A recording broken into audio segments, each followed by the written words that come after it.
Saudara Presiden Jokowi, Gibran Rakabuming Raka bantah terlibat korupsi bansos. Sehat, Mbak.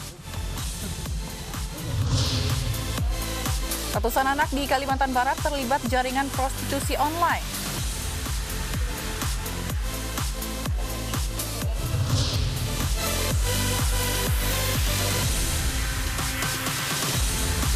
Pemirsa, diduga melanggar protokol kesehatan dan tindak pidana, Polda Metro Jaya memanggil penanggung jawab aksi demonstrasi 18.12. Polisi juga telah menaikkan status perkaranya ke tahap penyidikan. Bersama saya Fazila Kaironisa, inilah iNews Malam selengkapnya.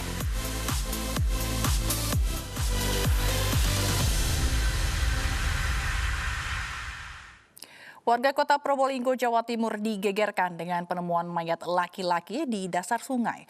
Polisi masih mendalami kasus penemuan mayat tersebut guna mengetahui penyebab pasti kematian korban.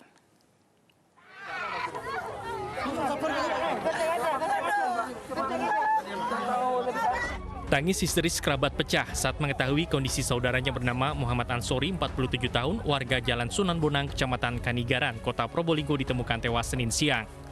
Korban ditemukan oleh anak-anak dalam kondisi tertelungkup di dasar sungai. Polisi yang mendapat laporan segera memasang garis polisi dan melakukan olah tempat kejadian perkara. Dari hasil olah TKP, pada leher korban ada jeratan tali yang masih menempel, tali rafia di pohon, dan bungkus pil koplo. Diduga korban meninggal kurang dari 24 jam. Belum bisa dipastikan penyebab kematian korban akibat kesengajaan atau faktor kecelakaan. Untuk mengetahui penyebab pasti, polisi masih mendalami kasus temuan jenazah ini dan mengevakuasi korban ke kamar mayat untuk divisum. Dari Probolinggo, Jawa Timur, Hana Purwadi, iNews melaporkan. Sementara di Kabupaten Bungo, Jambi, seorang siswa SMK tewas tenggelam di Sungai Batang Bungo. Korban diduga kelelahan saat berenang.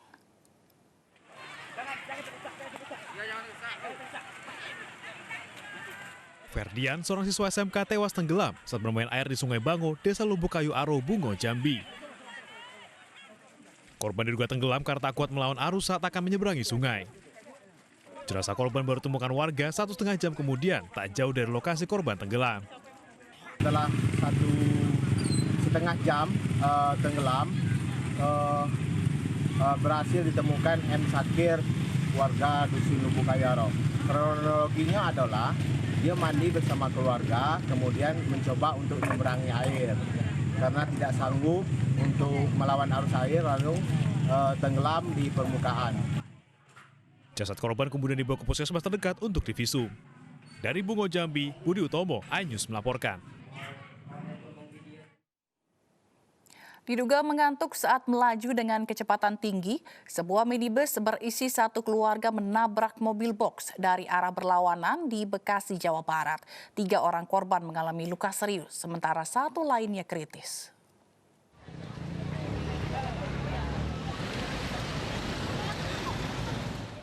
Sebuah minibus yang berisi satu keluarga ringsek setelah menabrak truk di Jalan Narogong, Rawalumbu, Kota Bekasi, Jawa Barat, Senin siang. Kerasnya benturan membuat minibus mengalami kerusakan yang cukup parah pada bagian depan.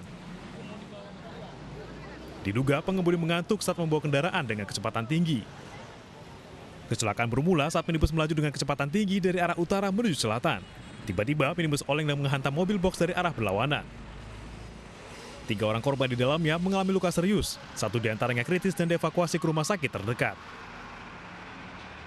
Posisi kosong. Dia datang dari sana. Ada motor di sampingnya. Emang dia udah kencang katanya posisinya. Dia kira mobil itu yang jauh mau belok ke mana gitu kan. Nggak taunya memang dia ngantuk nabrak mobil saya. Berarti adu banteng nih, Pak? Iya, adu gini. Terus saya melengosin dikit. Saya kan takut saya kena. Kalau mobil abang, mobil boxnya apa yang kerusakannya, Bang? Dari lampu kanan, habis sampai sana bawahnya. Jadi dia kan karena dia rendah, jadi ngantem bawah. Ini kencang, Bang, kecepatannya? Kencang, makanya balik.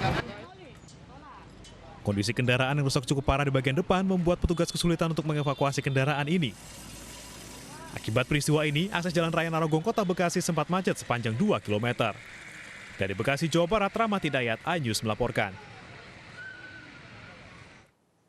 Seekor kerbau mengamuk dan menyeruduk dua sepeda motor warga yang sedang terparkir di pinggir jalan raya Kota Bangkinang, Kabupaten Kampar Riau.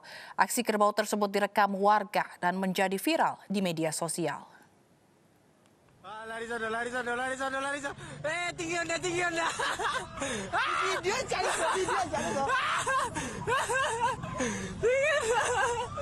Gar. Warga merekam aksi seekor kerbau yang mengamuk di Jalan Raya Profesor Muhammad Yamin, Bangkinang, Kota Kabupaten Kampar. Kerbau berlari kencang di tengah jalan raya yang sedang ramai oleh kendaraan. Warga ketakutan hingga kocar-kacir menyelamatkan diri. Dua sepeda motor yang terparkir di pinggir jalan juga diseruduk kerbau yang mengamuk. Aksi kerbau ini pun menjadi viral di media sosial. Dua orang polisi berpakaian preman melepaskan tembakan ke arah kerbau untuk melumpuhkan kerbau yang mengamuk. Namun tembakan itu meleset.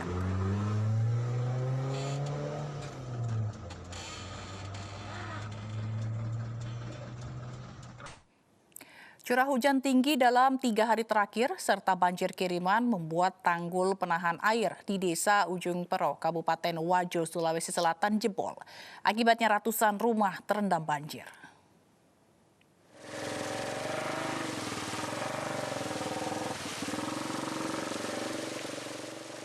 Ratusan rumah warga di Desa Ujung Pero, Kabupaten Wajo, Sulawesi Selatan terendam banjir akibat tanggul jebol yang disebabkan curah hujan tinggi dalam 3 hari terakhir dan banjir kiriman.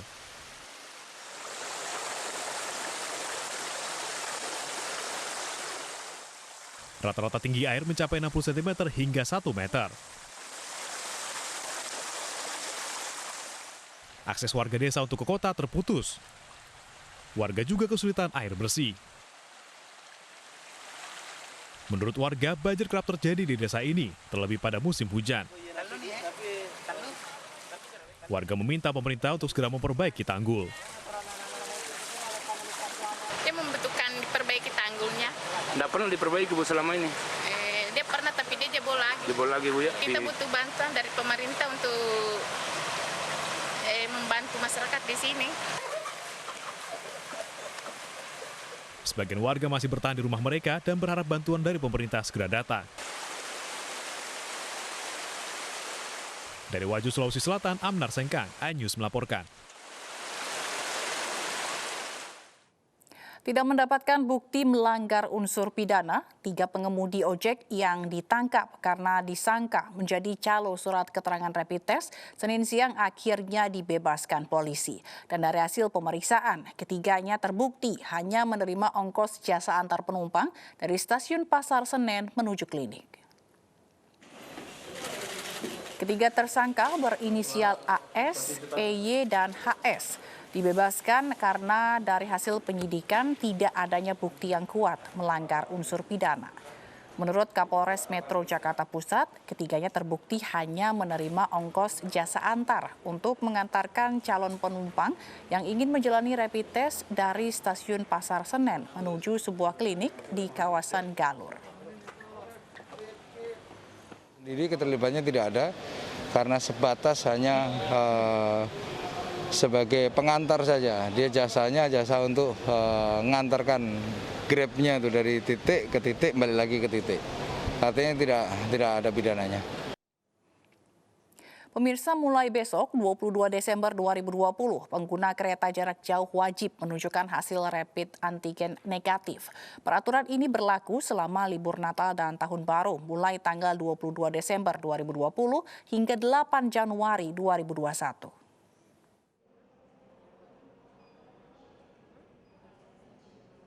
Penumpang kereta api jarak jauh wajib mengantongi dokumen tes rapid antigen yang menunjukkan hasil negatif COVID-19. Peraturan ini berlaku mulai 22 Desember 2020 hingga 8 Januari 2021, atau selama masa angkut mudik Natal dan Tahun Baru berlangsung. Kebijakan ini mengacu pada Surat Edaran Satgas Penanganan COVID-19 Nomor 3 Tahun 2020 dan Surat Edaran Kementerian Perhubungan Nomor 23. Sejak tanggal 22 Desember itu nanti apabila masyarakat akan menggunakan jasa kereta api harus atau diwajibkan ada hasil rapid test antigen. Nah, untuk antisipasi atau meningkatkan pelayanan PT KAI terhadap masyarakat yang akan menggunakan angkutan kereta api, kami menyediakan di stasiun-stasiun, ada sekitar 9 stasiun yang sudah kita siapkan pelayanan antigen. PT KAI menambahkan proses pemeriksaan berkas kesehatan penumpang dilakukan petugas dengan penuh ketelitian. Dari Jakarta, Bunga Ayu, Novandwi, Gali Bagas, iNews melaporkan. Suami penganiaya istri akibat sabun habis di Bengkulu mengaku hilaf saat melakukan perbuatannya. Dan selain memeriksa pelaku, polisi juga telah memeriksa sejumlah saksi lainnya.